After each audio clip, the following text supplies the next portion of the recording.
사도행전 3장에는 뚜렷하게 이제 세 가지 그 교회 활동 그리고 그룹 활동에 대해서 뚜렷하게 나오고 있습니다. 첫 번째로는 규칙적인 루틴이 있다라는 거예요. 루틴 아시죠? 루틴 규칙적인 그런 삶의 리듬이 있다라는 거하고, 두 번째는 그 삶의 리듬의 컨텐츠가 뭐냐? 바로 예수 그리스도라는 거예요. 그죠? 형식은 있는데 안에 알맹이가 없으면 그거 없는 거죠. 그죠?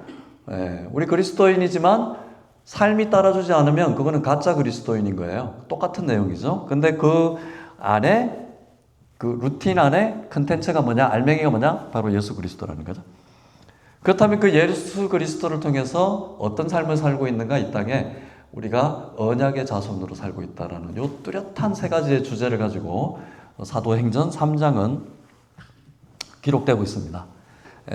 영성생활, 교회생활, 그리스도인의 삶에 있어서는 신앙의 리듬이 있어야 된다. 신앙의 루틴이 있어야 된다는 거예요. 저녁과 아침과 정오에 내가 근심하여 탄식하리니 여호와께서 내 소리를 들으시리로다.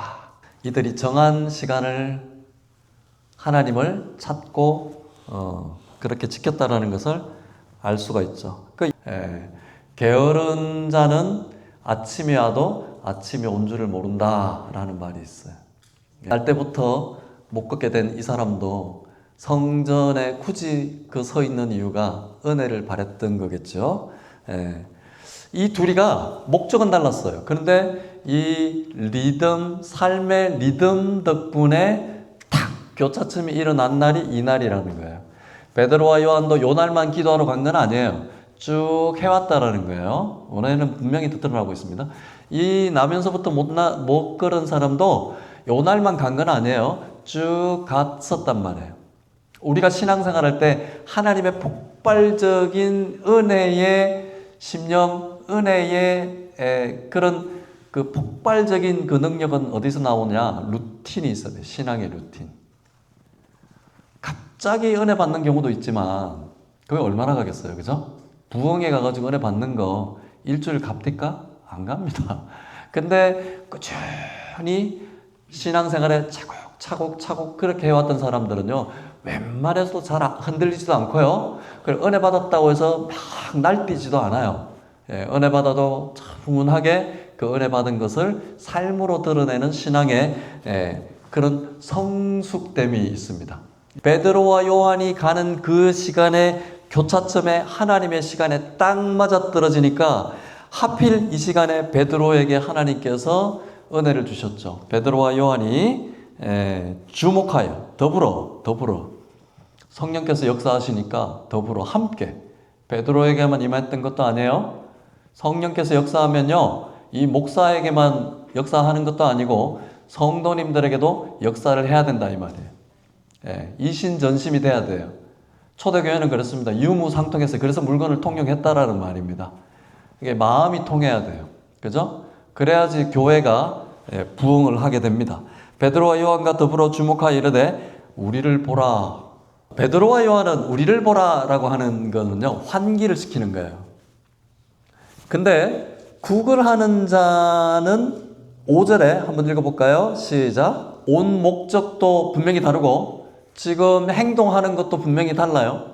그런데 이 가운데 전체적으로 역사하시는 분은 누구예요? 성령 하나님이죠. 성령 하나님이 이 교차점을 사용하고 있으니까 어떤 교차점을 사용하고 있어요? 베드로와 요한도 이 사람을 주목하여 봤고, 이 나면서부터 못 걷는 이 사람도 의지적인 소원이 있어요. 뭔가 얻을까 하고. 그죠? 요 둘이의 의지적인 소원이 교차점이 일어나니까 바로 6절 역사가 일어납니다. 6절 한번 읽어볼까요? 시작. 전도 선교하는 이유가 뭐예요? 예수 그리스도가 있기 때문에 그래요. 예수 그리스도가 없으면 아무것도 없는 거와 마찬가지예요. 예수 그리스도를 우리가 갖고 있다 이 말입니다. 근데 문제는 활용을 잘 못하고 있다 이 말이에요. 그죠? 내 평생에 전도를 한 번도 안 해본 사람, 내 평생에 선교라는 데를 한 번도 안 가본 사람, 내 평생에 하나님 앞에 서원 한 번 안 해본 사람, 예수 그리스도의 이름을 사용할 줄을 모르는 거예요. 그죠? 그저 교회에 대한 냉소적이고 세상에 대한 비판적인 시각은 갖고 있을지는 모르겠지만 예수 그리스도를 갖고 있지는 않다 이 말입니다. 근데 왜 그런 역사가 일어날까 물어봤어요. 목사님은 어떤 특별한 능력이 있어서 그런 설교를 하게 됩니까? 그랬더니 아무 생각 없이 나를 따라오시오 그러더래요. 따라가니까 밑에 뭐가 하는 소리가 들리라는 거예요. 그래서 뭔 소린가 해서 그 사람이 따라가 보니까 거기에 한 500명 되는 사람이 스펄전 목사님의 설교를 위해서 기도를 하고 있더라는 거예요. 그 중보의 능력이 이 목사님에게 드러나는 거예요. 이 목사님의 설교를 통해서 구원받고 회개하고 하나님의 은혜를 입는 그 역사가 일어난다 이 말입니다. 바로 언약의 자손입니다. 아브라함의 언약이 있었죠. 모세의 언약이 있었죠. 다윗의 언약이 있었죠. 그리고 새롭게 신약으로 와가지고 신약의 언약, 예수 그리스도의 언약의 절정이 와 있는 거예요. 언약의 백성들이에요, 우리는. 하나님의 자손이라는 말입니다. 하나님의 언약은 바뀌어질 수 있어요, 없어요? 변개치 않습니다. 하나님은 우리를 자손, 자녀로 삼으셨기 때문에요. 하나님은 그 언약을 변개치 않으세요. 변하지 않습니다.